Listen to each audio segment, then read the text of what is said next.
Hey everyone, welcome to PCS Simplified by Kiran. I am Kiran and today we are starting our CSAT series. इस series में आपको मिलेगा clear explanation, practical example और exam focus strategies. अगर आप CSAT को strong बनाना चाहते हैं तो ये सीरीज आपके लिए काफ़ी हेल्पफुल होगी। So let's get started. तो चलिए अब हम बात करते हैं UKPSC general aptitude for lower PCS, upper PCS, ARO, FRO and all related exam. General aptitude test इन सारे एग्जाम के लिए इम्पोर्टेंट है ही है, लेकिन हम इस सीरीज की शुरुआत यूकेपीएससी अपर पीसीएस से कर रहे हैं। ठीक है, अपर पीसीएस की अगर हम बात करें तो उसमें जो जनरल एप्टीट्यूड का जो सेकंड पेपर होता है ना, अगर आप उसको इग्नोर कर रहे हैं तो भी आप फेल कर रहे हैं। ठीक है, ये एक डायलिमा है। और अगर आप उसमें टू मच स्ट्रेस दे रहे हैं, आपने सारे क्वेश्चन सही कर दिए दूसरे पेपर के, तभी भी आप फेल हो रहे हैं, क्योंकि एक क्वालिफाइंग नेचर का है। अगर आप सारे क्वेश्चन भी सॉल्व कर लेते हैं तो भी आपके वो मार्क्स जीएस में ऐड नहीं होंगे। अब इसका सोल्यूशन क्या है? इसका सोल्यूशन ये है कि आप ना तो इग्नोर करेंगे, ना ही उस पर ज़्यादा स्ट्रेस देंगे। आप एक मिडिल पाथ फॉलो करके चलेंगे। ठीक है, मिडिल पाथ क्या है? मिडिल पाथ ये है कि आप ना ही सी सेट को ज़्यादा इग्नोर कर सकते हैं, ना ही उस पे ज़्यादा स्ट्रेस देने की ज़रूरत है। एक मिडिल अप्रोच, एक बैलेंस अप्रोच लेके चलना पड़ेगा आपको, ताकि आपका सी सेट जो है वो क्वालिफाई हो जाए और आप मेंस लिख सकें। देखिए, सेकंड पेपर में जो आपके टोटल नंबर ऑफ क्वेश्चन होंगे वो 80 होंगे, जिसमें कि सबसे पहला बुलेट है आपका एप्टीट्यूड का, सेकंड है कम्युनिकेशन एंड इंटरपर्सनल स्किल्स, तीसरा है लॉजिकल एंड एनालिटिकल एबिलिटी, चौथा है decision making and problem solving, पांचवा है general mental ability, sixth is numerical identification. ठीक है, और सेवेंथ पॉइंट आपका स्टैटिक्स एनालिसिस का आ जाता है, जिसमें कि आपको बार ग्राफ, टेबल चार्ट्स और पाई चार्ट वगैरह से क्वेश्चन मिलेंगे। ठीक है, मेरा आप सभी से एक सजेशन होगा और रिक्वेस्ट भी है कि अगर आप एक सीरियस एस्पिरेंट हैं तो आपको एक सिलेबस की कॉपी अपने पास ज़रूर रखनी चाहिए, ताकि आपको पता चल सके कि आपकी प्रिपरेशन है वो सही डायरेक्शन में जा रही है कि नहीं जा रही है। तो चलिए अब हिंदी वाला वर्जन देख लेते हैं इस सिलेबस का, जो कि है द्वितीय प्रश्न पत्र सामान्य बुद्धिमत्ता परीक्षा वस्तुनिष्ठ प्रकार। जो कि पहला बुलेट है वो अधिक्षमता परीक्षा है, दूसरा आपका संप्रेषण व अंतर व्यक्तित्व कुशलता है, तीसरा आपका तार्किक व विश्लेषणात्मक योग्यता को परखा जाएगा, और जो चौथा बुलेट है वो निर्णय लेना और समस्या समाधान, फिफ्थ है सामान्य मानसिक योग्यता, सिक्स्थ सांख्यात्मक अभिज्ञान, और सेवेंथ है आपके सांख्यिकी विश्लेषण, जिसमें कि चार्ट, ग्राफ, तालिकाओं के माध्यम से आपको प्रश्न मिलेंगे।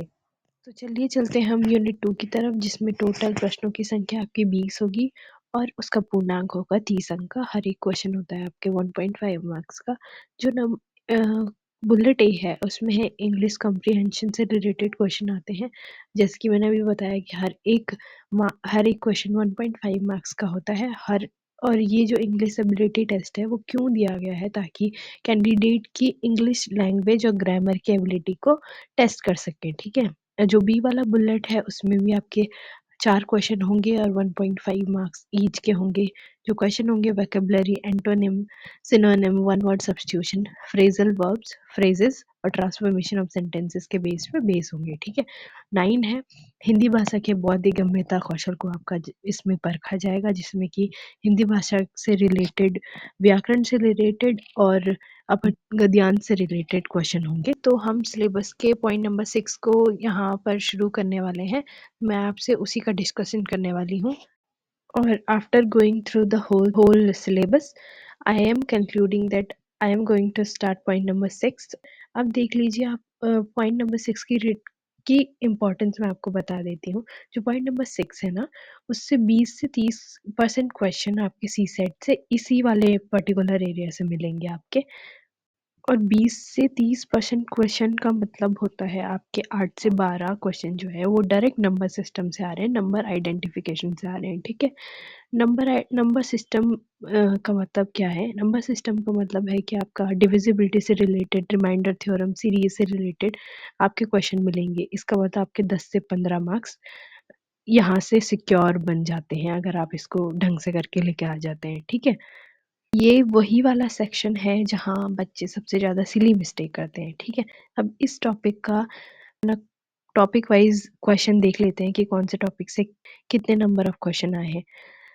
जो आपका पहला बुलेट था कम्युनिकेशन एंड इंटरपर्सनल स्किल, वहाँ से आपका एक क्वेश्चन बना है 22 में, और 2014 और 15 में 2 क्वेश्चन बने हैं, ठीक है। अब लॉजिकल एनालिटिकल एबिलिटी से आपके 3 क्वेश्चन बने हैं, 2014 और 15 में 17 क्वेश्चन बने हैं। Decision making and problem solving से आपके 2 क्वेश्चन बने हैं 2022 में, और 14 5 क्वेश्चन बने हैं। ऐसे ही आप जनरल मेंटल एबिलिटी की 38 बने हैं, और यहाँ पर 30 बने हैं। न्यूमेरिकल आइडेंटिफिकेशन जिसको मैं शुरू करने वाली हूँ, वहाँ से आपके 28 क्वेश्चन बने हैं 22 में, और 14-15 में 17 क्वेश्चन बने हैं। और स्टैटिक्स एनालिसिस से 8 और 9 क्वेश्चन बने हैं। इंग्लिश लैंग्वेज कॉम्प्रिहेंशन से 7 और यहाँ भी 7 बने हैं। हिंदी भाषा से रिलेटेड क्वेश्चन 13 हैं और उधर भी 13 ही हैं। तो आप देख लीजिए नंबर वाइज डिस्ट्रीब्यूशन और पॉइंट नंबर 6 जो कि न्यूमेरिकल आइडेंटिफिकेशन है उसका वेटेज कितना है। और अगर आप इसमें से इस पे थोड़ा ध्यान दे देते हैं तो आपका कितने नंबर सिक्योर हो सकते हैं। एटलीस्ट आपके 12-13 क्वेश्चन तो सही हो जाएंगे अगर आप ये वाला पोर्शन बहुत अच्छे से कर लेते हैं, ठीक है। मैं 12-13 क्वेश्चन की लोअर लिमिट लेके चल रही हूँ। अगर आप अच्छे से सारे के सारे क्वेश्चन कर लेते हैं तो आपके 17 या फिर 20 जैसे वेटेज दे रखा है, 17 और 28 मार्क्स तो आप सही कर लेंगे, ठीक है। तो ये रहा आपका year wise number of question का डिस्ट्रीब्यूशन। अब हम चल लेते हैं पॉइंट नंबर 6 को, जो मैं शुरू करने वाली हूँ। उसके अंदर आखिर आता क्या है, ठीक है, उसका कवरेज क्या है। अब देखिए अगर हम कवरेज की बात कर रहे हैं तो सबसे पहला बुलेट है नंबर सिस्टम, ठीक है। नंबर सिस्टम के अंदर हम क्या क्या पढ़ेंगे, नंबर सिस्टम के अंदर हम पढ़ेंगे natural number, whole number, integers, rational number, irrational number, real number, ये सारे हम नंबर सिस्टम के अंदर कवर करते हैं। दूसरा है आपका प्राइम और कंपोजिट रिलेटेड कॉन्सेप्ट। अगर हम पीवाईक्यू की बात करें तो 2024 में भी प्राइम और कंपोजिट नंबर से रिलेटेड क्वेश्चन आया है, 2022 में भी आया है, और 2020, 2014 और 15 में भी आया है, ठीक है। और इसके बाद आता है आपका डिविजिबिलिटी रूल। डिविजिबिलिटी रूल यानी कि 2, 3, 4, 5, 6, 7, 8 और 9 एक्सेट्रा, इन सब के डिविजिबिलिटी रूल्स को हम बहुत अच्छे से पढ़ेंगे और एक स्टेप वाइज मैनर में पढ़ेंगे, ठीक है। रिमाइंडर और मॉड्यूलर अर्थमेटिक पढ़ेंगे, एलसीएम से पढ़ेंगे, नंबर सीरीज और पैटर्न रिकॉग्निशन भी पढ़ेंगे। उसके बाद सबसे ज़्यादा यूटिलिटी है सम फार्मूलाज की, इसके ही अंदर आता है ये। सम फार्मूला में हम क्या क्या देखेंगे, सम ऑफ फर्स्ट नेचुरल नंबर देखेंगे, एन नंबर का स्क्वायर देखेंगे, सम सम ऑफ एन क्यूब देखेंगे, इवन ऑड सम पैटर्न को देखेंगे। और इन फार्मूला की बहुत ज़्यादा यूटिलिटी है। अगर आपने एक फार्मूला याद कर लिया तो आपका क्वेश्चन बन जाता है, ठीक है, आपको ज़्यादा टाइम नहीं लगेगा उसमें। अब यहाँ इस वाले पर्टिकुलर पोर्शन में जो एस्पिरेंट हैं उनके मार्क्स कट क्यों जाते हैं इस वाले पोर्शन में, क्योंकि इस वाले पोर्शन में आपके 80% एरर होते हैं, हाई प्रोबेबिलिटी है एरर होने की।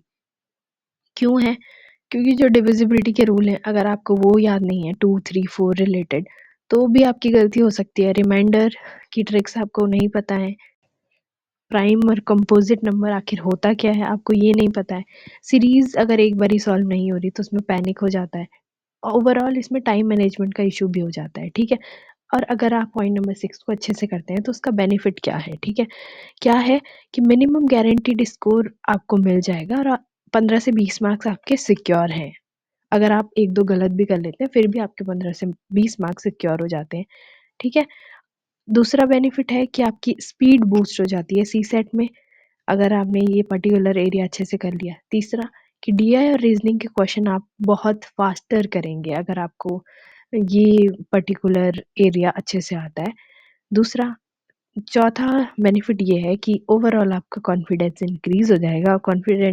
कॉन्फिडेंस इंक्रीज होगा तो क्या होगा, कॉन्फिडेंस इंक्रीज होगा तो आपका ओवरऑल परफॉर्मेंस अच्छा हो जाएगा और आपका सी सेट क्लियर हो जाएगा।